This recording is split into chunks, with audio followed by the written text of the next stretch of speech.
Aikwe Neknamalita, this is my channel, The Midnight Librarian, and today I will be doing the Cozy Autumn book tag.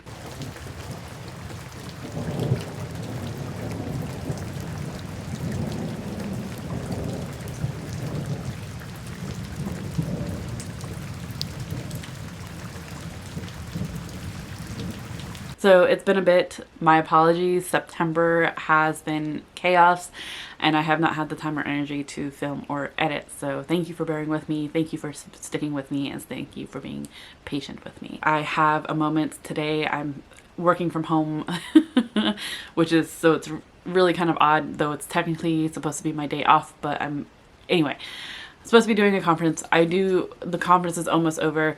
I have closing remarks that I would like to attend, and so we have a little more than 15 minutes to get through this. So I'm doing the Cozy Autumnal book tag today, which is created by the book Bell. I will leave a description, leave links down in the description down below if you want to go check out the original video. Yeah, and hopefully I will be posting this on the first day of fall. Let's go ahead and get into it. Question 1 is, what book always reminds you of fall/autumn?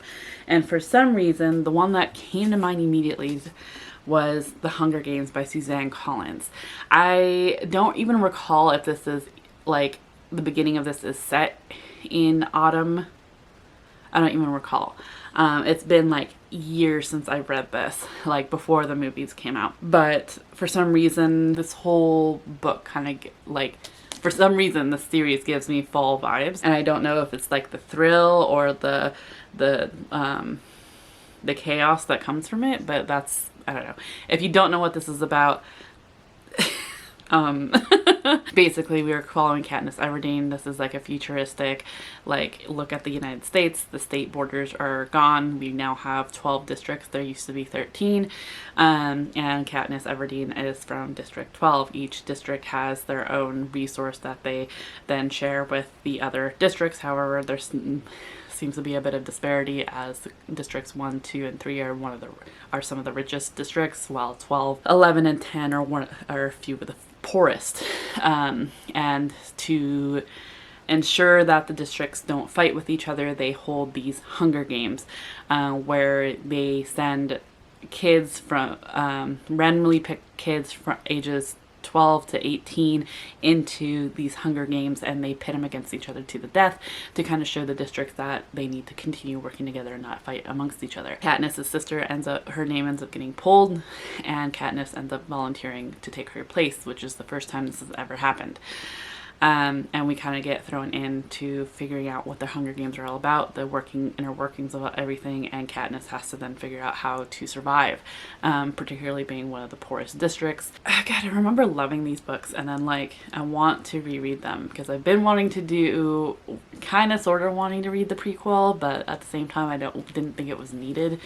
But yeah, anyway, that's that's for some reason the first book that came to mind, so I decided, why not? Question 2 is, what is your favorite autumnal book cover? And for that, I'm going to pick Enchantment of Ravens by Margaret Rogerson. I know that this book has some mixed reviews. I particularly really loved it, mostly because of the cover, but also because I thought this one in particular had very strong, a very strong atmosphere.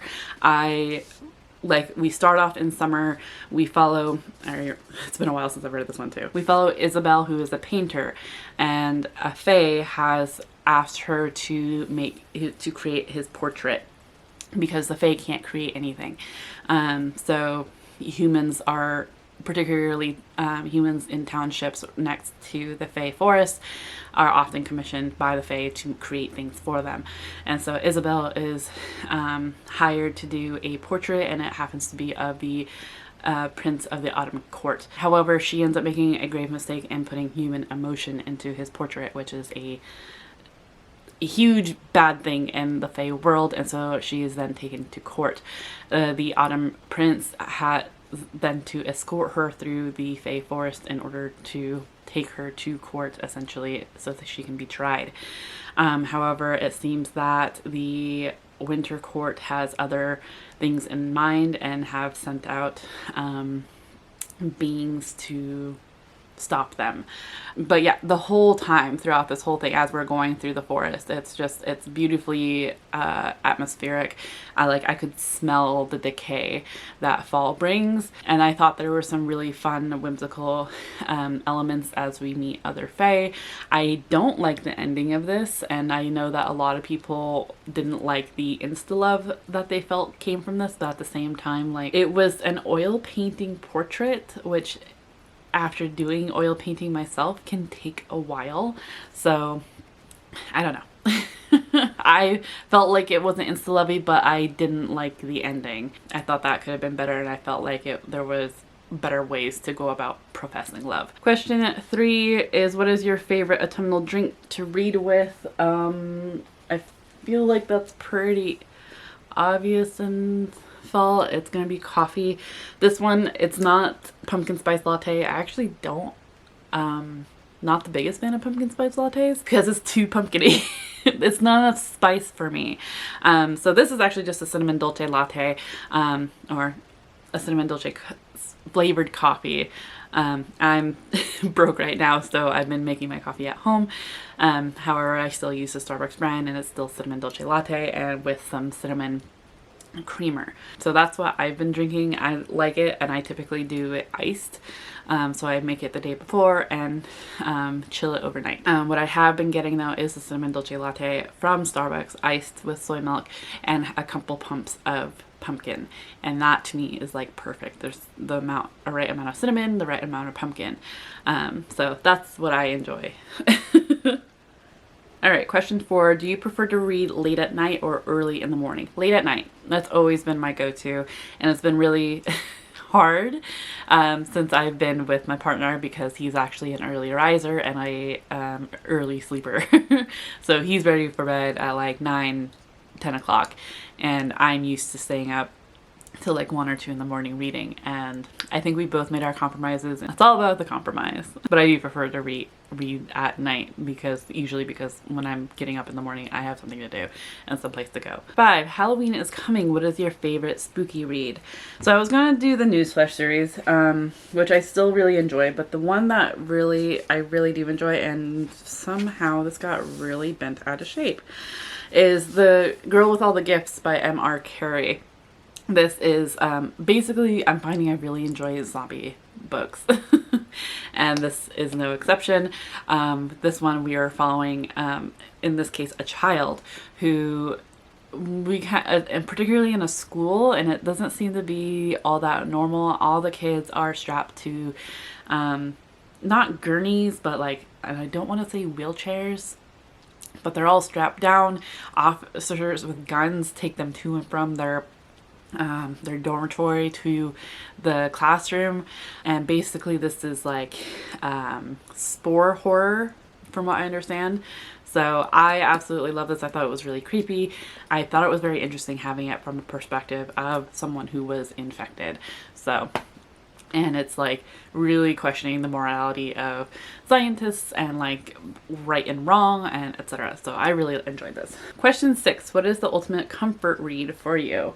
I know that a lot of people will probably think I'm going to say Robin Wall Kimmerer, and yes. But to add a little difference, particularly when it comes to fall, I am going to say A Lot's Away by Darcy Little Badger. And this, I believe, is actually set in summer, even though by the coloring it looks like it could be a late fall, winter read. It's actually set in summer. So that's one thing that I was a little disappointed in, just because this is giving like late fall or like winter vibes. But I love Darcy Little Badger's writing. A Lot's Away in particular, I just absolutely loved. This is a young adult book, but I will say it reads kind of like a middle grade.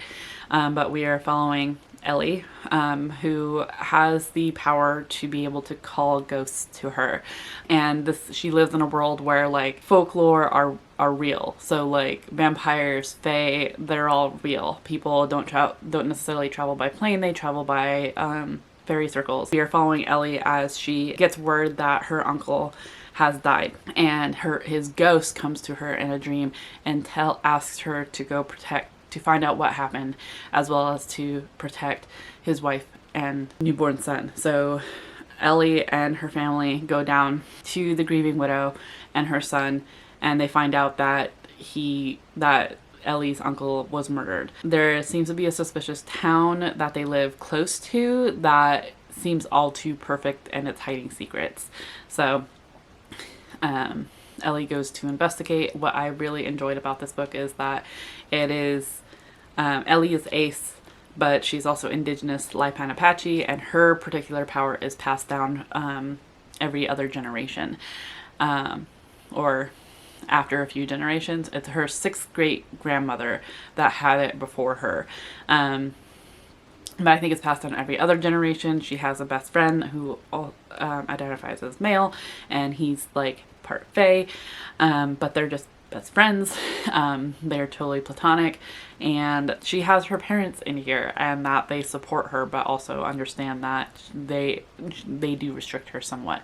So that's what I really like. I think that's missing out of a lot of YA books, is that the parents are just either not there, don't care, or they might as well not be there. So yeah, there's just elements to this that I thought was absolutely cool. There were moments that I was fist pumping the air. There were also some spooky elements to it. I just ultimately really loved and enjoyed this book. 4 minutes, all right. What is your favorite autumnal reading snack? I don't snack too much when I'm reading, in all actuality. Mostly because my go-to snack currently, and I wouldn't say it was necessarily autumnal, oh, my battery's flashing, great, is popcorn and chocolate chips. So that gets my hands greasy, so I don't read while I eat that particularly. Question 8 is, what is your favorite autumnal candle to burn whilst reading? I actually got this candle like a couple years ago from a local grocery store, but it's Tuscany candle, and it's the Hallows Eve Apothecary Collection, and it's mummified bat with gravestone moss, pine, and creeping ivy. It's limited edition. I don't know if they're still selling it, but it has this musky smell that almost reminds me of like how Hot Topic used to smell back in the day, if that makes sense. So this I absolutely love. So question 9, when you're not reading, what is your favorite autumnal activity? I enjoy knitting. So right now I'm starting on a shawl in this summer berry. So this is a DK weight yarn, and the colorway is Summer Berry. It's a locally made yarn that one of my yarn shops does a monthly colorway, and this was their month.